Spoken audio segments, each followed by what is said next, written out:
E aí, tudo bem? Hoje a gente vai mergulhar a fundo no relatório gerencial do XPlog, o XPLG11, para entender o que aconteceu em outubro de 2025.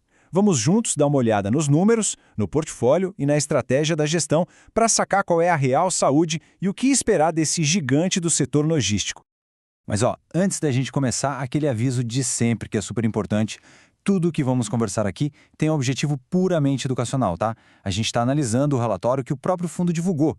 Isso aqui não é de jeito nenhum uma recomendação de compra ou venda, combinado? Bom, vamos lá. Direto ao que todo cotista quer saber logo de cara, né? O rendimento. A distribuição de outubro ficou em 82 centavos por cota. Guarda esse número aí, porque a gente vai entender o que ele significa de verdade ao longo da nossa conversa. Para organizar nosso papo, a gente vai seguir um caminho bem simples. Primeiro, vamos olhar a base de tudo, o portfólio. Depois, a gente vê como esses imóveis viram dinheiro, ou seja, a performance financeira. Na sequência, um papo reto sobre os riscos e pontos de atenção, e para fechar, um balanço geral olhando para o que vem pela frente. Então vamos começar pelo começo, pela base de tudo em um fundo de tijolo. Os próprios imóveis, né? É a qualidade e o tamanho do portfólio que garantem a grana no fim do mês. E olha, nesse quesito, o XPLG11 tem uma base que realmente chama atenção. Dá uma olhada nesse raio-x para a gente ter uma ideia da dimensão da coisa. São 18 imóveis, mais de 1 milhão de metros quadrados de área construída. É muito galpão. E tudo isso somando um patrimônio líquido de mais de 3 bilhões de reais. A escala aqui, sem dúvida, é um baita diferencial. E onde é que ficam esses imóveis todos? Olha que interessante essa distribuição. Quase metade da área está em São Paulo. O que faz todo sentido, né? É o coração econômico do Brasil. Mas o fundo não aposta todas as fichas num lugar só. Ele também está bem posicionado em outros estados importantes, como Rio Grande do Sul e Rio de Janeiro. Isso ajuda a diluir o risco. Beleza. E quem é que paga o aluguel desses galpões? Mais da metade da receita vem de empresas do comércio varejista. E por que isso é bom? Porque é um setor que tende a ser mais resistente. Está muito ligado ao nosso dia a dia, ao consumo. Isso traz uma segurança a mais para o caixa do fundo.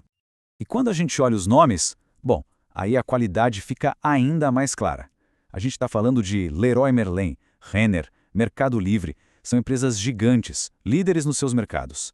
Ter inquilinos desse porte não só garante o aluguel em dia, mas também mostra o quanto os imóveis do fundo são bons e bem localizados.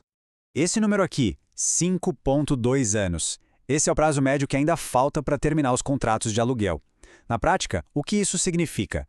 Significa que o fundo tem uma receita bem previsível, já meio que garantida por um bom tempo. É um belo colchão de segurança, né? Traz estabilidade. Outro ponto legal é o equilíbrio dos tipos de contrato. Metade é típico, que é mais flexível para negociar reajustes, e a outra metade é atípico, que são aqueles contratos mais amarradões, longos, com multas pesadas se o inquilino quiser sair antes. É uma mistura inteligente que dá, ao mesmo tempo, segurança e oportunidade. Muito bem, a gente já viu que o portfólio é forte. Mas como é que isso vira dinheiro no bolso do cotista? Agora a gente vai mergulhar nos números, na performance financeira do fundo, que é o que mostra se a estratégia está funcionando de verdade. Lembra daqueles 82 centavos que a gente falou no começo?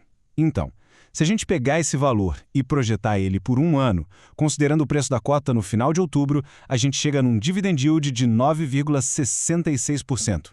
É uma foto do retorno que o fundo está gerando nesse momento. Agora, olha só que interessante quando a gente compara o fundo com o mercado.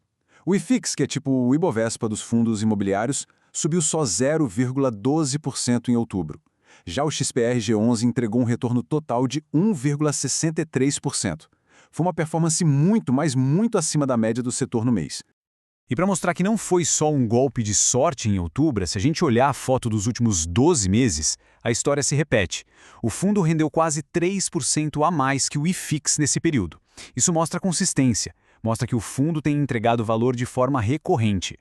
Ok, mas a gente sabe que nem tudo são flores. Uma análise séria precisa olhar os dois lados da moeda. Nenhum investimento é livre de risco. Então, agora vamos falar com total transparência sobre os desafios e os pontos que merecem a nossa atenção no XPLG11. E o primeiro ponto é este aqui, 6,3%.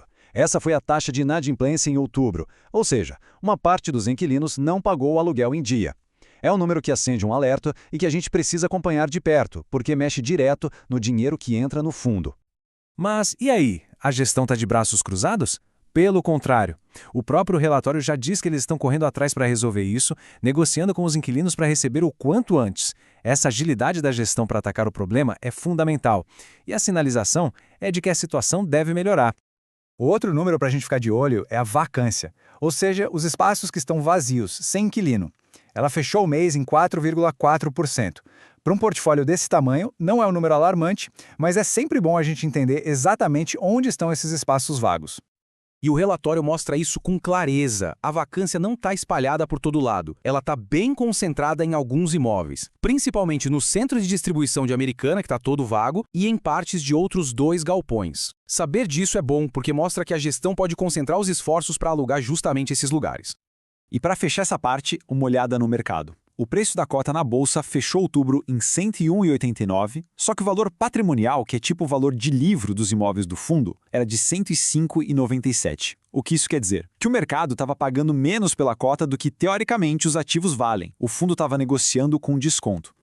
Certo, chegamos na reta final. Agora é a hora de juntar todas essas peças do quebra-cabeça, o portfólio excelente, os resultados financeiros e os desafios atuais. Vamos tentar montar um quadro do que esperar para o futuro do XPLG11. E olha, a gestão está com o pé no acelerador. Tem uma emissão de cotas gigante rolando, de mais de R$ 1 bilhão. Para quê? Para comprar os ativos de outros 2 fundos. Uma aquisição enorme. E não é só isso, eles continuam na caça por novos inquilinos e ainda estudam vender alguns imóveis para realizar lucro. Ou seja, tem muita coisa acontecendo. Então, resumindo a ópera, de um lado a gente tem um portfólio muito robusto e diversificado. Do outro, alguns desafios de curto prazo, como a inadimplência e a vacância. E no meio disso tudo, uma gestão com um plano de expansão gigante e super ambicioso. E a gente termina com a pergunta que vale R$ 1 milhão, né? Com essas aquisições gigantes no radar, será que o XPLG11 vai conseguir resolver esses problemas de agora, de vacância e inadimplência, e finalmente entregar todo o valor que seu portfólio parece ter? Essa é a grande dúvida que fica no ar e que só o tempo e os próximos relatórios vão poder responder.